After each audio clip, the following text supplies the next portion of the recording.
आम आदमी पार्टी के नेता और राज्यसभा सदस्य संजय सिंह को कल गिरफ्तार कर लिया गया। जी हाँ दोस्तों, शराब घोटाले और मनी लॉन्ड्रिंग जैसे मामले को लेकर के ईडी ने कल सुबह उनके घर पर दबिश दी और दिन भर की जांच के बाद क्या मिला क्या नहीं मिला ये तो अलग मैटर है, लेकिन शाम को ईडी ने बाकायदा उनको हिरासत में ले लिया, जिसको देखकर भारतीय जनता पार्टी के नेताओं का बार बार आरोप लगा रहे हैं वो लोग कि चार्जशीट जो शराब घोटाले की पहले दाखिल हुई थी, जिसमें मनीष सिसोदिया जो दिल्ली के उप मुख्यमंत्री हैं वो गिरफ्तार हुए करीब 8-10 महीने पहले, उसमें संजय सिंह का नाम भी 4 जगह था। और इस तरह से भारतीय जनता पार्टी एक हमलावर है। आज राजघाट में उन्होंने प्रदर्शन किया, लेकिन उन सबसे महत्वपूर्ण बात वो ये है कि आम आदमी पार्टी के कार्यकर्ताओं ने आज सड़क पर उतरकर अपने नेता संजय सिंह को रिहा करने की मांग को लेकर के जबरदस्त प्रदर्शन किया। मैं हूं बीडी निजामी और आप देख रहे हैं न्यूज़ T20।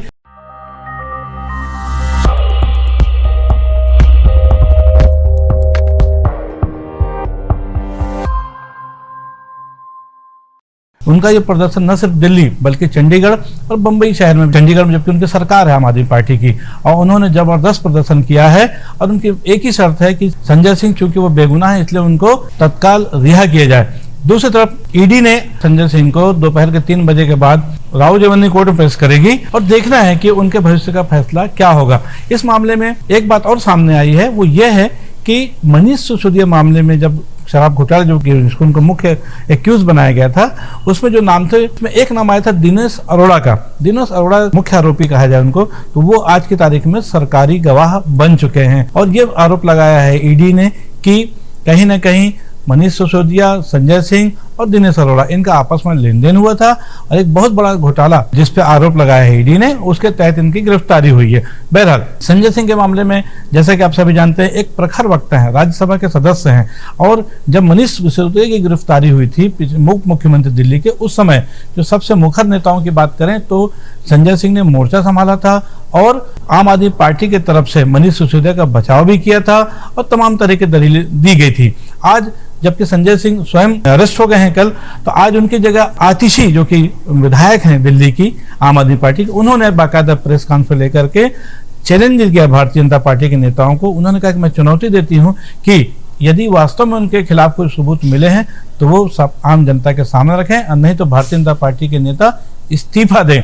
बहरहाल इन सब के बीच भारतीय जनता पार्टी के कार्यकर्ता जहां पर राजघाट में प्रदर्शन कर रहे हैं, वहीं आम आदमी पार्टी सड़क पर उतरकर अपने नेता संजय सिंह के पक्ष में बीजेपी दफ्तर का घेराव कर रहे हैं। और जब वो निकले दोपहर लगभग 1 बजे के आसपास की बात है, आम आदमी पार्टी कार्यकर्ता जो सड़क पर प्रदर्शन कर रहे थे उन पर पानी की बौछार भी की गई, जैसा कि आमतौर पर होता है, शासन प्रशासन करता रहता है। लेकिन इस बीच भगवंत सिंह मान जो कि पंजाब के मुख्यमंत्री हैं, उनका बयान आया। उन्होंने कहा कि ईडी के माध्यम से केंद्र सरकार दूसरी विपक्षी पार्टी के नेताओं को डराने का काम कर रही है। वहीं मुख्यमंत्री केजरीवाल ने बड़ा बयान दिया। उन्होंने कहा कि 2024 में लोकसभा चुनाव है चूंकि, और उसके पहले केंद्र की सरकार ईडी के माध्यम से विपक्ष के कई नेताओं को अभी भी अरेस्ट कर सकती है। जब से इंडिया गठबंधन बना हुआ है तब से अगर देखा जाए संजय सिंह के जो एक मुखरता है वो सर्वोपरि रही है अन्य नेताओं के मुकाबले, और इसलिए कहीं ना कहीं केंद्र सरकार की आंखों की किरकिरी बने हुए थे संजय सिंह। और इसी के तहत जबकि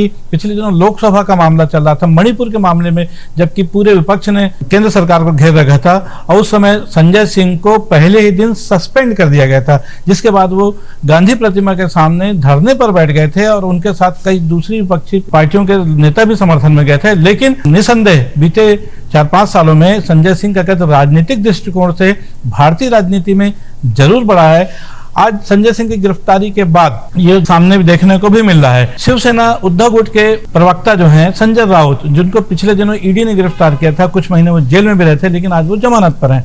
आज संजय राउत संजय सिंह के घर गए और उनके परिवार से मिले और उनको ढाढ़स बना, ये कहा कि हम इस लड़ाई में हम साथ में हैं। इसी बीच इंडिया गठबंधन से जुड़े कई नेताओं के भी बयान आए, जिसमें सबने इस बात को संजय सिंह का पक्ष लिया, इसमें कोई दो राय नहीं है। और ये आरोप भी लगाया कि ईडी कहीं ना कहीं विपक्षी नेताओं के खिलाफ दुर्भावना से काम कर रही है। एक बात ये भी देखने वाली बात आती है कि आज भले 5वां साल चल रहा है, जिसमें जितने भी विपक्षी दलों के जो राज्य हैं जहां पर विपक्षी दल राज्य कर रहे हैं, जैसे कि छत्तीसगढ़ में कांग्रेस की सरकार है, बंगाल में तृणमूल कांग्रेस की सरकार है, ममता बनर्जी वहां की मुख्यमंत्री हैं, ऐसे ही झारखंड हो गया, बिहार हो गया, महाराष्ट्र में जबकि इसके पहले महागाड़ी गुट की सरकार थी। इन सब नेताओं को कहीं ना कहीं से घेरने के लिए ईडी इन्हीं के यहाँ छापेमारी कर रही है। सवाल सबसे बड़ा यह है कि विपक्षी नेताओं के यहाँ ही ईडी की कार्रवाई क्यों हो रही है, किसी भी भारतीय जनता पार्टी के नेता या मंत्री के खिलाफ ईडी कार्रवाई क्यों नहीं कर रही है। इसको लेकर के कहीं ना कहीं लोग ये मान के चल रहे हैं कि ये राजनीतिक उद्देश्यवश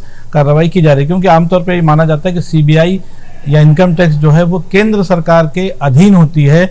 भले ही स्पष्ट रूप से कोई खुला आदेश न दे, लेकिन कहीं ना कहीं ये माना जाता है, जब पहले कांग्रेस की सरकार हुआ करती थी 1975 से पहले, जब इंदिरा गांधी का कार्यकाल, तब भी विपक्षी आरोप लगाते थे कि कहीं ना कहीं वो लोग भी ऐसा ही दुरुपयोग करते हैं। लेकिन आज की स्थितियां जो है, अगर ये दुरुपयोग है तो निसंदेह जबरदस्त दुरुपयोग है, और इसको जो इंडिया गठबंधन से जुड़े हुए जो लोग हैं वो किस तरह से इसका जवाब आने वाले समय में देंगे ये तो वक्त बताएगा। लेकिन 2024 के लोकसभा चुनाव से पहले जो परिस्थितियां बनी हैं वो ये है कि केंद्र की सरकार अगर ईडी का दुरुपयोग कर रही है तो निसंदेह आने वाले समय में विभिन्न राज्यों के और कद्दावर नेताओं के खिलाफ भी ईडी कार्रवाई भी कर सकती है, गिरफ्तारी भी कर सकती है। सबसे बड़ा सवाल यह हो कि उस कार्रवाई का इंडिया गठबंधन आज संजय सिंह की गिरफ्तारी पर क्या प्रतिक्रिया देते हैं, किस तरह का विरोध करते हैं, या आने वाले समय में अन्य नेताओं के खिलाफ जब भी एक्शन होता है उस पर क्या करते हैं, इस पर हम सबकी निगाह रहेगी। आज के लिए बस इतना ही। अगर ये हमारी खबर, ये हमारा विश्लेषण आपको अच्छा लगा हो तो इस पर अपनी राय अवश्य दें, हमारे खबर को लाइक करें, हमारे चैनल को सब्सक्राइब करें। कल फिर मिलेंगे किसी नई खबर के साथ, तब तक के लिए दीजिए इजाजत। जय हिंद, जय भारत, जय छत्तीसगढ़।